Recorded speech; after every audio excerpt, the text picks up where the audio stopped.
بسم اللہ الرحمن الرحیم۔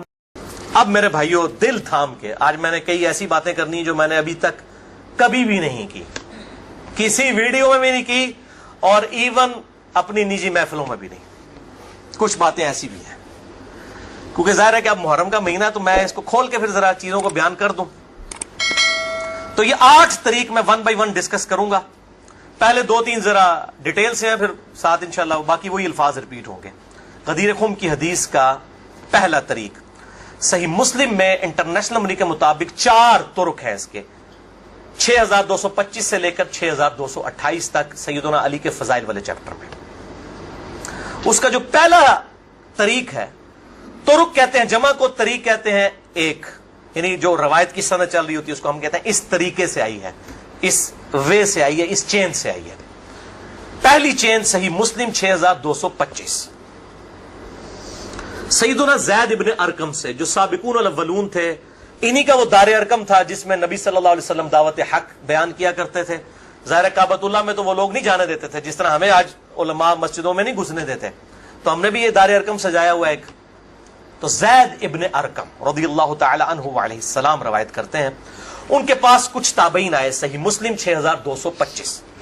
انہوں نے کہا زید آپ کتنے خوش نصیب ہیں، شروع میں آپ نے اسلام قبول کر لیا، نبی صلی اللہ علیہ وسلم کے ساتھ آپ نے نمازیں پڑھی، آپ کے ساتھ جہاد کیا، آپ صلی اللہ علیہ وسلم سے ڈائریکٹ حدیثیں سنی، آپ کی صحبت کی، آپ تو بہت خوش نصیب ہیں۔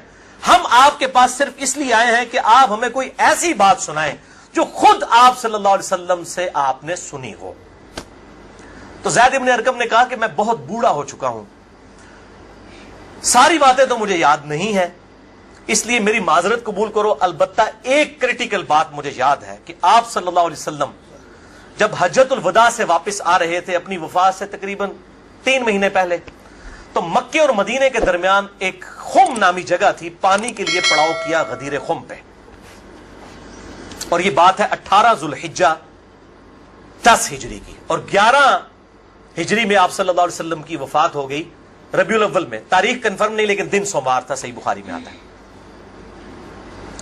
آپ صلی اللہ علیہ وسلم نے خم نامی گاؤں میں اونٹ کے پالان کا آپ کے لیے ممبر بنایا گیا، آپ صلی اللہ علیہ وسلم نے اس پہ چڑھ کر خطبہ دیا، اور الفاظ ہی بڑے کنکلوڈنگ ہیں، ہم نے اپنے منہج پہ بھی لکھا ہوا ہے، اے لوگو آگاہ ہو جاؤ، میں بھی ایک انسان ہوں، قریب ہے کہ اللہ کا قاصد یعنی موت کا فرشتہ میرے پاس آئے اور میں اس کی دعوت قبول کر لوں۔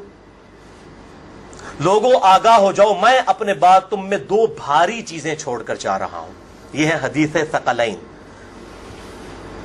ان میں سے پہلی چیز اللہ کی کتاب ہے، اس میں ہدایت ہے، اس میں نور ہے، تم اللہ کی کتاب کو پکڑو، اپنا تعلق اس کتاب کے ساتھ مضبوط کرو، اللہ کی کتاب اللہ کی رسی ہے، جو اس کو پکڑے گا ہدایت پر ہوگا، جو چھوڑ دے گا گمراہ ہو جائے گا۔ پھر زید ابن ارقم کہتے ہیں آپ صلی اللہ علیہ وسلم ترغیب دلاتے رہے، اللہ کی کتاب، اللہ کی کتاب، اللہ کی کتاب، لیکن امت نے چھوڑ دی کتاب۔ اور پھر آپ صلی اللہ علیہ وسلم نے فرمایا دوسری بھاری چیز میرے اہل بیت ہیں، میں اپنے اہل بیت کے معاملے میں تمہیں اللہ سے ڈراتا ہوں، میں اپنے اہل بیت کے معاملے میں تمہیں اللہ سے ڈراتا ہوں، میں اپنے اہل بیت کے معاملے میں تمہیں اللہ کا خوف دلاتا ہوں۔ اچھا، اب ظاہر ہے اس زمانے میں بھی لوگ موجود تھے، لوگوں کے کان کھڑے ہو گئے۔ حضرت معاویہ بن ابی سفیان رضی اللہ تعالیٰ عنہ کا دور تھا، تابعین نے سیدھا سوال ہی عجیب و غریب کر دیا، انہوں نے کہا زید یہ حضور کی بیویاں اہل بیت نہیں ہے؟ دیکھو، بجائے پوچھنے کے سینئر صحابی سے پوچھتے کہ اہل بیت کون ہے، ان کو فوراً پتا چل گیا کام کی طرح اور ہی جا رہا ہے، یہ حضور کی بیویاں اہل بیت نہیں ہے؟ زید بن ارقم نے کہا کہ بیویاں اہل بیت ہیں، لیکن یہاں پر وہ مراد نہیں ہے، یہاں پر تو نبی صلی اللہ علیہ وسلم کے خاندان کے لوگ مراد ہیں، آل علی، آل عقیل، آل عباس، آل جعفر، وہ لوگ مراد ہیں اہل بیت، حضور کی بیویاں یہاں مراد نہیں ہیں، جن پر قیامت تک کے لیے صدقہ حرام ہے۔ اس حدیث کے اینڈ پہ تابعین پوچھتے ہیں کہ کیا نبی کی بیویاں اہل بیت نہیں ہیں؟ تو زید ابن ارقم کہتے ہیں اللہ کی قسم نہیں، اللہ کی قسم نہیں، عورت تو کتنا عرصہ کسی مرد کے ساتھ گزارتی ہے, بعد میں اس کا مرد اسے طلاق دے دیتا ہے, وہ اپنے میکے واپس آ جاتی ہے, تو عورت کیسے اہل بیت ہو سکتی ہے؟ ایسا ہی مسلم پڑھ رہے جے بھائی, اصول کافی نہیں پڑھ رہا مولویو. صحیح مسلم 6228, وہ کہتے ہیں بیوی کو طلاق ہوئی اپنے گھر چلی گئی, وہ کہاں سے اہل بیت ہو گئی؟ یہاں تو نبی صلی اللہ علیہ وسلم کے خاندان والے مراد ہیں جن پر قیامت تک کے لیے صدقہ حرام ہے. زید ابن ارقم کو ریال نہیں ملتے تھے, نہ سعودیہ سے نہ ایران سے, وہ تو صحابی تھے نا رضی اللہ تعالیٰ عنہ, حق بیان کیا انہوں نے. اچھا یہ نہ سمجھیں, یہ کہہ دیں کہ زید ابن ارقم کا اجتہاد ہے. اے پائی اجتہاد نہیں ہے, سن لو. ایک معنوں میں اہل بیت بیویاں ہیں سورۃ الاحزاب آیت نمبر 33 کے تحت, لیکن یہ جس اہل بیت کے بارے میں اللہ سے ڈراتا ہوں ان کے ساتھ اس نے سلوک کرنا, یہ وہی لوگ تو ذبح ہوئے ہیں. آل عقیل ذبح ہوئے, آل جعفر ذبح ہوئے, آل عباس جعفر ہوئے, آل علی ذبح ہوئے, انہی کی اولادیں ذبح ہوئی ہیں نا. یہ 72 جو ہم شہدائے کربلا کہتے ہیں, انہی کے بارے میں ڈرایا تھا جن کے بارے میں غیبی خبر دی گئی تھی کہ ان کے ساتھ امت برا سلوک کرے گی.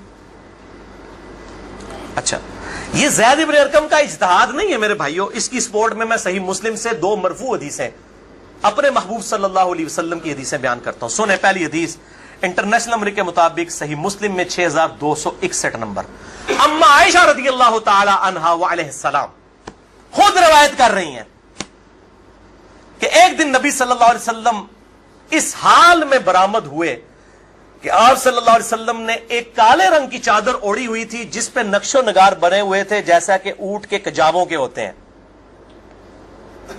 کالے رنگ کی منقش چادر اوڑھی ہوئی تھی. اتنے میں سیدنا حسن آئے, آپ صلی اللہ علیہ وسلم نے ان کو اپنی چادر کے نیچے لے لیا. پھر سیدنا حسین آئے, ان کو اپنی چادر کے نیچے لے لیا. پھر سیدہ فاطمہ آئی, ان کو اپنی چادر کے نیچے لے لیا. پھر سیدنا علی آئے, ان کو بھی اپنی چادر کے نیچے. ان چاروں کو لیا, اور 5ویں خود, جس سے 5 تن پاک کا ہم کانسیپٹ لیتے ہیں, 5 اس چادر کے نیچے لیا. سیدہ عائشہ کو نہیں لیا, پوائنٹ ٹو بی نوٹڈ, وہ راوی ہیں, وہ دیکھ نہیں ہے یہ منظر. اور اما عائشہ دیکھ لیں کتنی منصف مزاج تھی, انہوں نے یہ روایت بیان کر دی. ورنہ کسی درجے میں اپنے بارے میں بھی سوچ سکتی تھی کہ مجھے نہیں لیا گیا. لوگ کل کو سوال کریں گے کہ آپ کو کیوں نہیں لیا گیا, آپ اہل بیت نہیں تھیں, یقیناً تھی, لیکن یہ والا معاملہ جو ہے وہ ایکسٹرا آرڈنری ہے, اسپیشل پروٹوکول ہے. چادر کے نیچے لیا. پھر آپ صلی اللہ علیہ وسلم نے سورۃ الاحزاب کی آیت نمبر 33 پڑھی, انما یرید اللہ لیذھب عنکم الرجس اہل البیت ویطہرکم تطہیرا. اے نبی کے گھر والوں, اللہ تو صرف یہی چاہتا ہے کہ ہر طرح کی ناپاکی تم سے دور کر دے اور تمہیں خوب صاف ستھرا کر دے. راویہ اما عائشہ ہیں, خود چادر کے نیچے نہیں ہے. علی, حسن, حسین اور سیدنا علی ہیں, سیدہ فاطمہ ہے, اور نبی صلی اللہ علیہ وسلم 5ویں خود. تو زید ابن ارقم نے کوئی غلط بات نہیں کی ہے, ان کو یہ حدیثیں پتہ تھیں. اور دوسری حدیث صحیح مسلم سے ہی انٹرنیشنل نمبر کے مطابق 6220 نمبر. یہ بڑی لمبی حدیث ہے, میرا ٹاپک کسی دوسری طرف چلا جائے گا اور کچھ بن جانا ہے. چونکہ میں اس کو لکھ چکا ہوں ان 150 روایتوں والے 72 والے احادیث والے, لہذا میں اس کا ایک پورشن بیان کرنے لگا ہوں. باقی جسے شوق ہو تو وہ پڑھ لے, اس کے اندر میں نے لکھا ہے اس کا پورا طریقہ, ورنہ معاملہ کہیں سے اور ہی نکل جانا ہے. پھر سب و شتم والا ایشو ڈسکس ہو جانا ہے, حضرت معاویہ کے دور میں جو سیدنا علی کے پر لعنت ہوتی تھی, وہ والا ٹاپک اس میں ڈسکس ہو جانا ہے. اس لیے میں اس حدیث کا آخری جز بیان کر رہا ہوں کہ سیدنا سعد ابن ابی وقاص رضی اللہ تعالیٰ عنہ کہتے ہیں کہ جب آیت مباہلہ نازل ہوئی نجران کے عیسائیوں کے ساتھ, نبی صلی اللہ علیہ وسلم کی 1-to-1 ڈیبیٹ ہوئی. اینڈ پہ ہوا کہ ٹھیک ہے مباہلہ کرتے ہیں, کون حق ہے کون باطل ہے. سورہ ال عمران آیت نمبر 61 نازل ہوئی, فَقُلْ تَعْالَوْا نَدْعُوا أَبْنَاءَنَا وَأَبْنَاءَكُمْ وَأَنفُسَنَا وَأَنفُسَكُمْ وَنِسَاءَنَا وَنِسَاءَكُمْ وَأَنفُسَنَا وَأَنفُسَكُمْ. کہ نبی صلی اللہ علیہ وسلم کو کہا گیا کہ ان کو کہو اپنے بیٹوں کو لے آؤ, ہم بھی اپنے بیٹوں کو لے آتے ہیں. تم بھی اپنی عورتوں کو لے آؤ, ہم بھی اپنی عورتوں کو لے آتے ہیں. تم خود بھی آ جاؤ, ہم خود بھی آ جاتے ہیں. پھر اللہ کے حضور اوپن میدان میں دعا کرتے ہیں, جھوٹے پہ اللہ کی لعنت. اس کو مباہلہ کہتے ہیں, لیکن نہیں آئے. سعد ابن ابی وقاص کہتے ہیں کہ نبی صلی اللہ علیہ وسلم, قرآن میں کیا حکم آیا تھا, اپنے بیٹوں کو لے کر آؤ. تو کس کو لے کے آئے, سیدنا حسن, سیدنا حسین، سیدنا علی، اور ساتھ کیا تھا؟ اپنی عورتوں کو لے کر آؤ۔ نبی صلی اللہ علیہ وسلم کی عورت کون تھی؟ سیدہ عائشہ، سیدہ حفصہ، باقی امہات المومنین، لیکن ان کو نہیں لائے، سیدہ فاطمہ کو لے کر آئے۔ Point to be noted. نازمیوں کے لیے پکی۔ اگر آپ کو کہے اپنے گھر کی عورتوں کو لے آؤ تو سب سے پہلے بیوی لائی جاتی ہے۔ آیت مبالغہ میں بیوی نہیں آئی، سیدہ فاطمہ آئی ہیں۔ اگلی گلا آپ سمجھ جاؤ بھائی، زید بن ارقم نے کیوں کہا؟ صحیح مسلم 6228 کہ بیوی تو خاوند کے ساتھ کافی عرصہ گزارتی ہے، جب طلاق ہو جائے تو وہ اپنے میکے واپس چلی جائے۔ حالانکہ نبی صلی اللہ علیہ وسلم نے کسی کو نہیں دی طلاق، لیکن اتنی ننگی بات اس لیے ان کو کرنی پڑی، اتنی سخت بات، تاکہ حق کھل کے بیان ہو۔ اور نبی صلی اللہ علیہ وسلم نے بھی، آپ دیکھ لیں، قرآن میں حکم تھا عورتوں کو لے کر آؤ، بیویاں نہیں لے کے آئے، سیدہ فاطمہ کو ساتھ لے کے آئے۔ یہاں سے بھی پانچ تن پاک والا کانسیپٹ، یہ پاک والا وہ معصومیت والا عقیدے کی میں بات نہیں کر رہا، اہل سنت کا جو عقیدہ ہے، منہج ہے، اس کی بات کر رہا ہوں۔ لہٰذا سیدنا زید ابن ارقم رضی اللہ تعالیٰ عنہ کی تشریح بالکل درست ہے۔ تیسرا طریق، امام ابن ابی عاصم کی کتاب السنہ 1158 نمبر حدیث ہے، سیدنا علی رضی اللہ تعالیٰ عنہ خود راوی ہیں کہ غدیر خم پہ آپ صلی اللہ علیہ وسلم نے صحابہ کو جمع کر کے کہا کہ اے میرے صحابہ، کیا تم اللہ کو رب مانتے ہو، مجھے اپنا پیغمبر مانتے ہو؟ صاحب نے کہا بلا یا رسول اللہ، کیوں نہیں؟ پھر کہا کیا تم اللہ اور اس کے رسول کو سب لوگوں سے بڑھ کر محبوب سمجھتے ہو؟ انہوں نے کہا کیوں نہیں؟ پھر آپ صلی اللہ علیہ وآلہ وسلم نے فرمایا کہ پھر اگر تم مجھے اور اللہ کو محبوب رکھتے ہو، پھر فرمایا من کنت مولاہ فہذا علی مولاہ، پھر جس کا مولا میں، اس کا مولا علی، جگری یار۔ مولا کا مطلب جگری یار، جس نے سورہ التحریم کی آیت نمبر 4 میں آیا ان اللہ ہوا مولاہ وجبریل وصالح المؤمنین، اللہ کے نبی کا مولا ہے جبریل، فرشتے اور تمام صالح مومنین مولا ہے۔ نبی صلی اللہ علیہ وسلم ان کے مولا ہے، وہ ان کے دلی محبوب ہے۔ ہم اپنے مولویوں کو بھی مولانا کہہ رہے ہوتے ہیں نا، دلی محبوب مشکل کشا کا معنی نہیں ہوتا، دلی محبوب، جگری یار، بیسٹ فرینڈ۔